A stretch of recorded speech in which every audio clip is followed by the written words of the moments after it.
प्राण हरि लीला,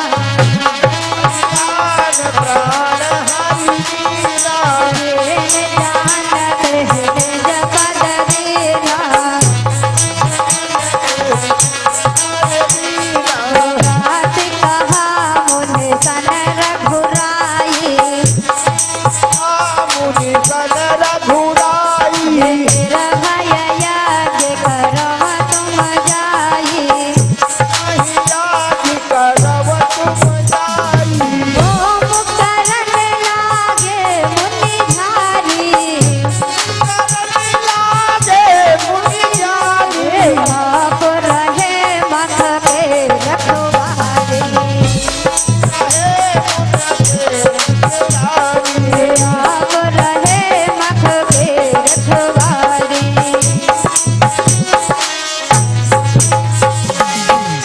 आज जैसे कौशिक मुनि यज्ञ करने लगे, राम लक्ष्मण पहरा दे रहे। जिस समय राम लक्ष्मण पहरा दे रहे थे, कौशिक मुनि यज्ञ कर रहे थे। जैसे कौशिक मुनि ने स्वाहा स्वाहा शब्द का उच्चारण किया, उसी समय मारीच सुबाहु दौड़ करके आ गए। और जैसे दौड़ करके आए तो भगवान श्री रामचंद्र जी ने क्या किया, बिन फरमान राम तहि मारा, सत योजन गा सागर पार। मारीच को जिस समय देखा तो भगवान ने बिना फल वाला बाण मारा, जिससे 7 योजन सागर के उस पार जाकर के मारीच गिरा। उसके बाद सुबाहु को मारा, और जितने खल दल थे तो खल दल को भगवान श्री रामचंद्र जी और लक्ष्मण जी ने खल दल का संहार कर दिया। इस प्रकार से कौशिक मुनि ने यज्ञ संपन्न किया। आज जिस समय यज्ञ संपन्न हो गया तो भगवान श्री रामचंद्र जी की इच्छा हुई कि चलो अब चल करके फुलवारी देख करके आते हैं, इससे आगे चलते हैं। कौशिक मुनि ने कहा, राघव तुमने इतना अच्छा कार्य किया, अब चलो हम तुमको जनकपुर की शोभा दिखाते हैं। राम जय श्री सीताराम। और आगे इसी क्रम में आ गए हमारे परम सम्मानीय ये रोशनलाल गुप्ता दादाजी, ग्राम काजीपुरवा, बीपी मोई पेट्रोल पंप से विराजमान आपके बीच में हुए हैं। इनकी ओर से भागवत कथा में 21 रुपए का दान आया है। ये बीपी मोई पेट्रोल पंप से आए हैं, आपके बीच में पधारे हैं। व्यासपीठ की ओर से मंगलमय आशीर्वाद, कोट कोट सा धन्यवाद। भोली भक्त वत्सल भगवान की जय हो, सच्चे दरबार की जय हो। तो आइए एक छोटा सा भजन, और सभी लोग ताली बजा करके बोलना कि यहाँ पर आवाज आ जाए। एक भक्त माँ शेरावाली से कहता है कि हे मैया, माँ मेरी अर्ज सुन लेना, माँ मेरी कष्ट हर लेना, माँ मेरी अर्ज सुन लेना, माँ मेरी कष्ट हर लेना।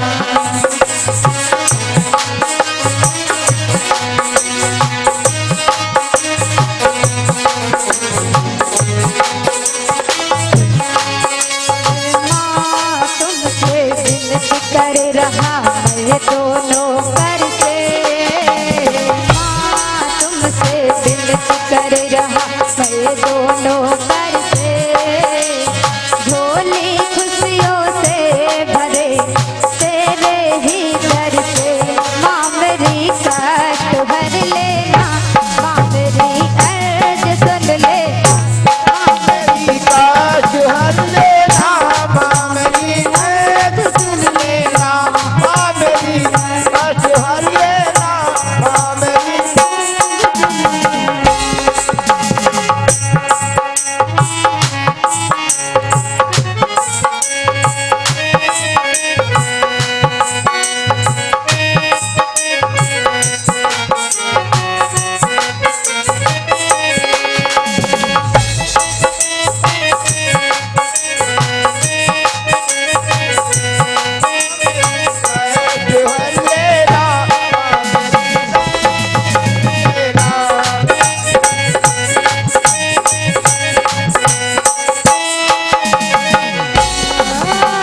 दर दर में भटका फिरा, ना पाया सुख चैन जरा, सारा माँ संसार छोड़ के मैं आया हूँ तेरी शरण, मैं आया हूँ तेरी शरण, आया हूँ तेरी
महारानी कल्याणी माँ तुम जग का उद्धार करो, पापों को इस बंधन से माँ मुझको भव पार करो। मुझको उद्धार करो, माँ मुझको उद्धार करो। महारानी कल्याणी माँ तुम जग का उद्धार करो, पापों के इस बंधन से माँ मुझको भव पार करो। मुझको भव पार करो, माँ मुझको भव पार करो। मेरे पाप मिटा दे, जय माता, मुझे राह दिखा दे। जय माता, मेरे पाप मिटा दे, माता, मुझे राह दिखा दे। जय माता। नाता मैंने जोड़ लिया तेरे ही दर से, नाता मैंने जोड़ लिया तेरे ही दर से।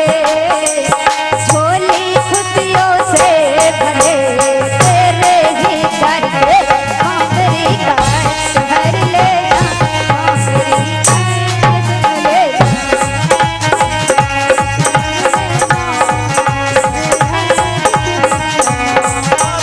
कष्ट हर लेना, माँ मेरी कष्ट हर लेना।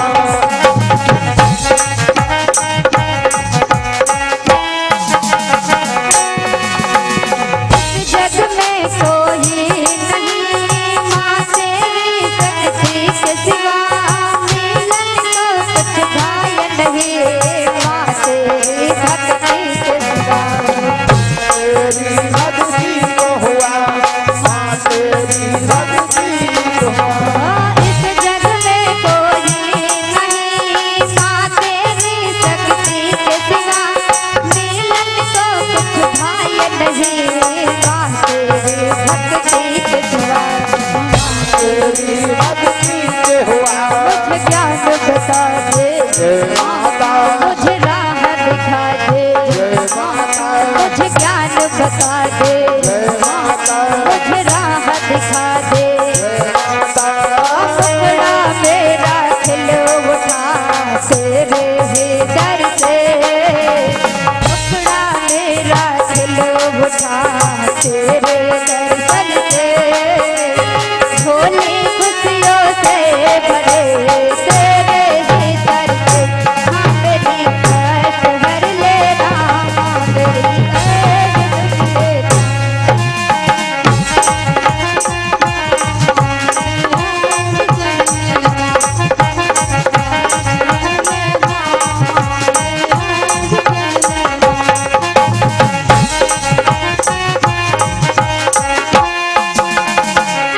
माँ मैं तुमसे विनती कर रहा हूँ दोनों कर से, माँ तुमसे विनती कर रहा हूँ दोनों कर से।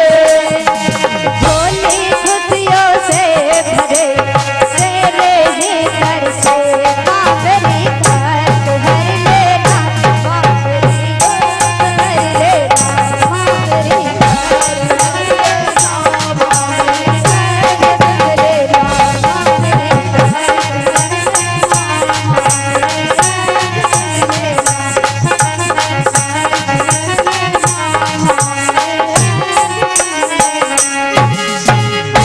बोले आदि शक्ति जोता वाली मैया की जय हो। सच्चे दरबार की जय हो।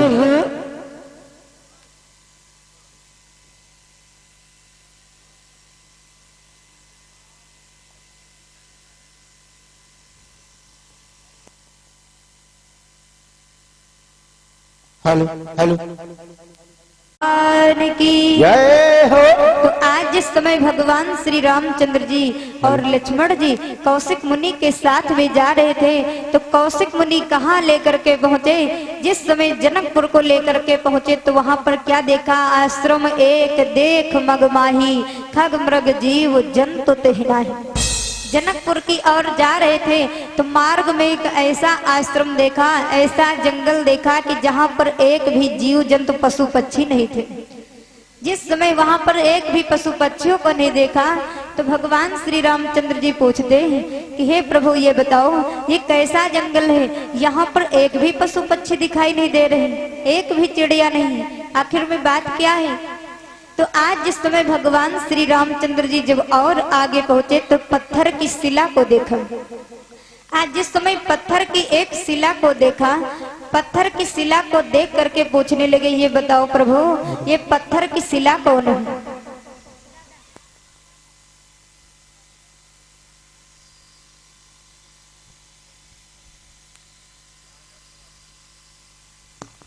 तो आज जैसे कहने लगे कि प्रभु ये बताओ कि पत्थर की शिला कौन है, एक पशु पक्षी एक जीव जंतु नहीं, लेकिन ये पत्थर की शिला कौन है। तो आज कौशिक मुनि बतलाते हैं, कौशिक मुनि कहते हैं क्या, एक बार सोर सुदर बारा सब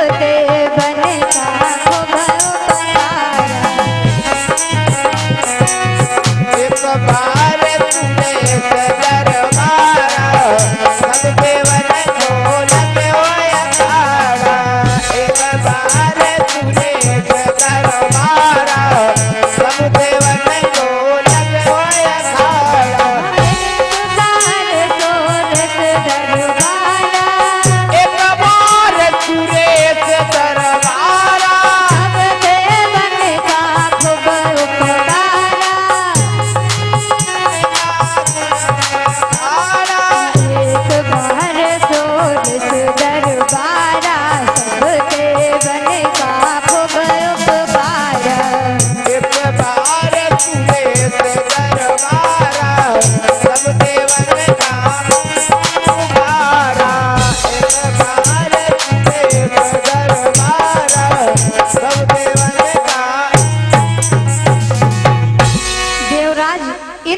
दरबार में समस्त देवताओं का दरबार लगा हुआ है।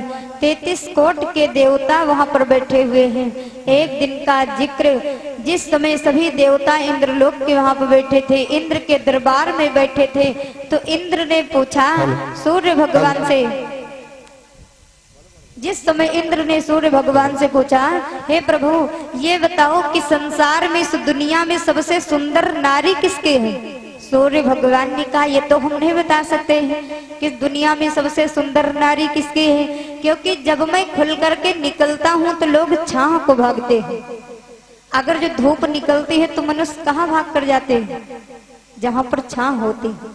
जैसे कहा महाराज जब मैं निकलता हूँ तो हमारे में इतनी तेज है कि लोग बर्दाश्त नहीं कर पाते हैं, तो छांव को भाग जाते हैं।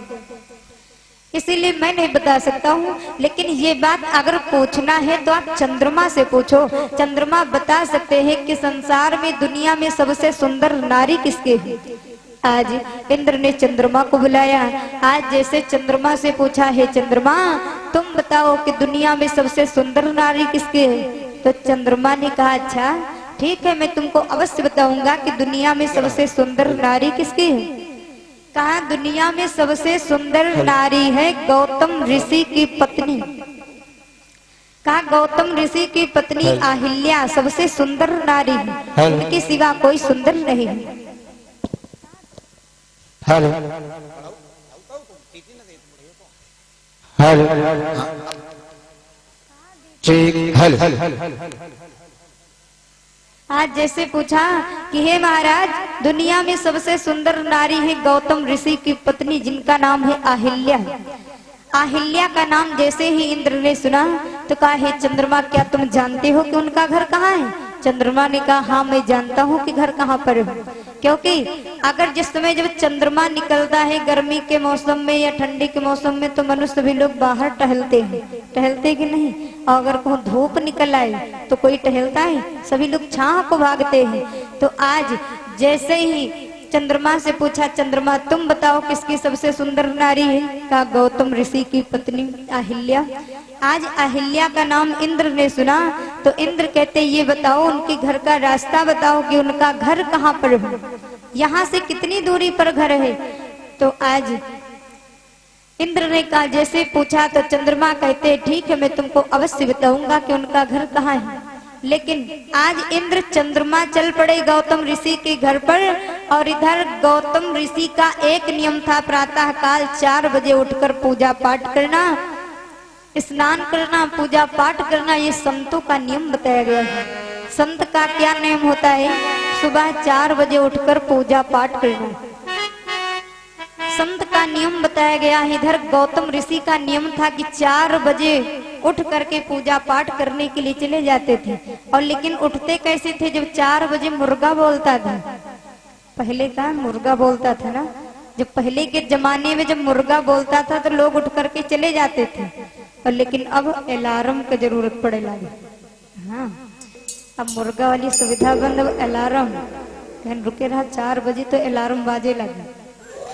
और पहले जब मुर्गा बोलता था तो लोग समझ जाते थे कि अब सुबह हो गई।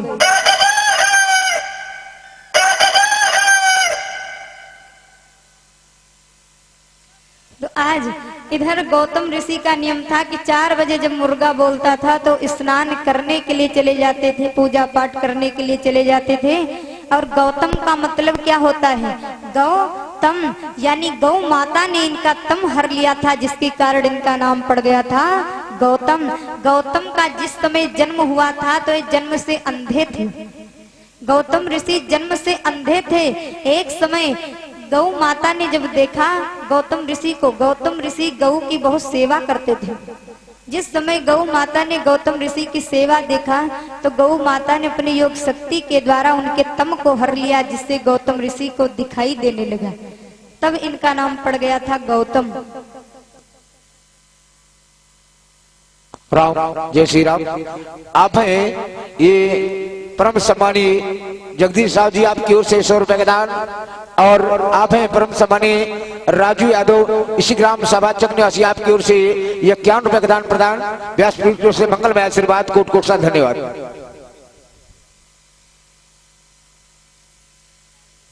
तो बताया जाता है कि जो गौतम ऋषि का नियम है प्रातः 4 बजे उठ करके पूजा पाठ करना, स्नान करना, ये संतों का नियम बताया गया है। बोली भक्तवत्सल भगवान की जय हो। गौतम ऋषि का सदा का नियम था, जाते थे गंगा।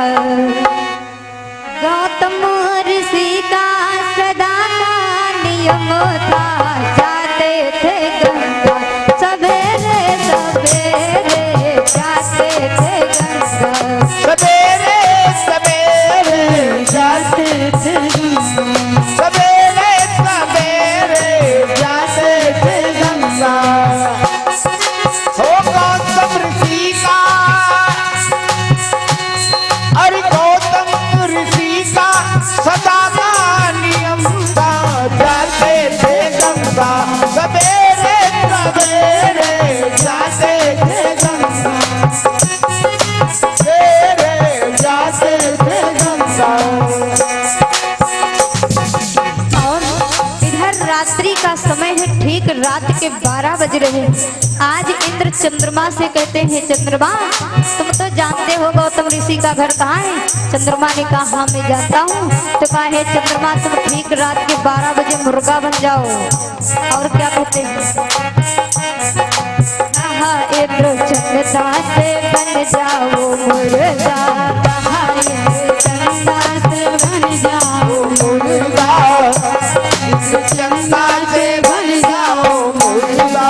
गौतम ऋषि के जा घर पे तुम बोलो, गौतम ऋषि के जा घर पे तुम बोलो, गौतम ऋषि के जा घर पे तुम बोलो, गौतम ऋषि के जा घर पे तुम बोलो। सवेरा समझ के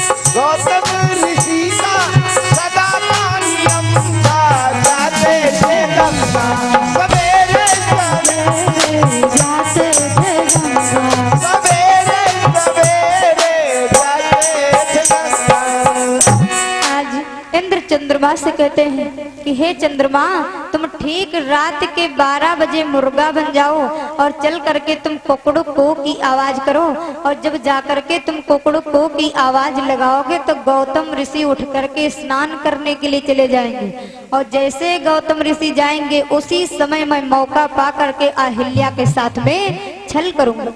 तो चंद्रमा ने कहा ठीक है। आज चंद्रमा रात के 12 बजे मुर्गा बन गए। आज जैसे मुर्गा बन गए, जा करके गौतम ऋषि के द्वार पर जब बोलने लगे तो जैसे कुकड़ू कू की आवाज पहुंची गौतम ऋषि के कानों तक, गौतम ऋषि ने सोचा कि अब तो बहुत देर हो गई है। गौतम ऋषि तुरंत रात में उठ पड़े, तुरंत कमंडल को उठा लिया, तुरंत स्नान करने के लिए नदी पर पहुंच गए। आज जैसे गौतम ऋषि नदी पर पहुंचे स्नान करने के लिए, जैसे कमंडल को डुबोया, गौतम ऋषि को मालूम था कि ठीक रात की 4 बज गई, क्योंकि मुर्गा कितने बजे बोलता है? 4 बजे। आज लेकिन गौतम ऋषि को ये नहीं मालूम कि 12 बज रही। जैसे नदी पर पहुंचे कमंडल को डुबोया तो माता गंगा जी सो रही थी, क्योंकि 12 बजे ना तो पूजा पाठ करना चाहिए, क्योंकि 12 बजे दिन का हो या 12 बजे रात का, हर कार्य में मंदगति आ जाती है।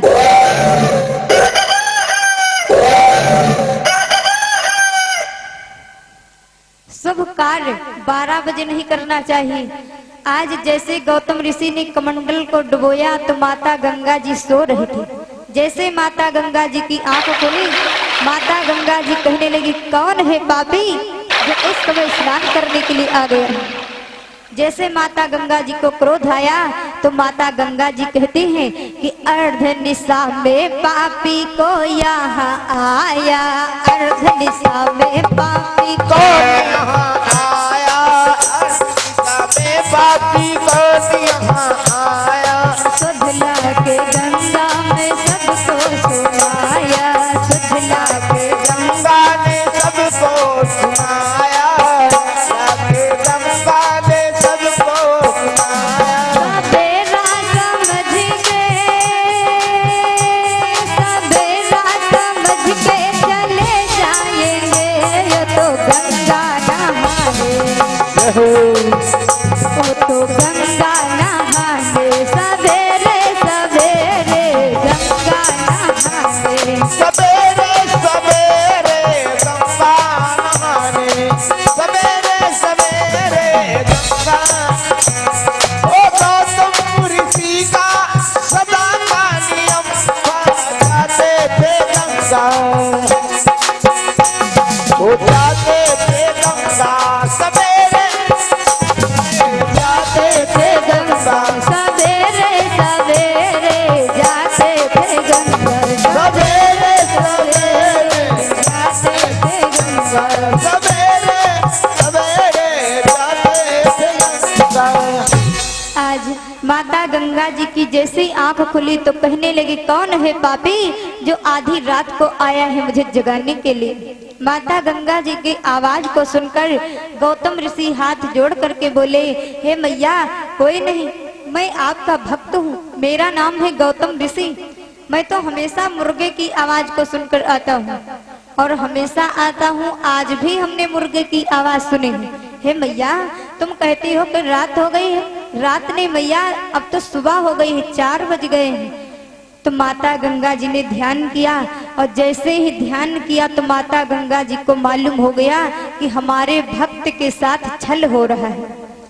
वैसे माता गंगा जी ने कहा, बेटा तुमको भ्रम में किसने डाल दिया? इस समय रात्रि के 12 बज रहे हैं, 12 बजे शुभ कार्य नहीं करना चाहिए।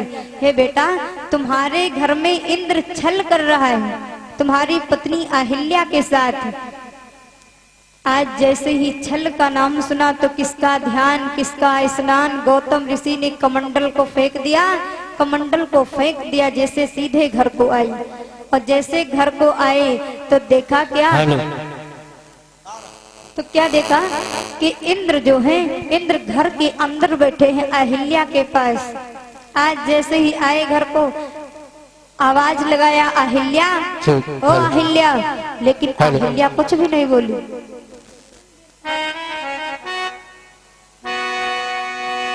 जैसे पूछा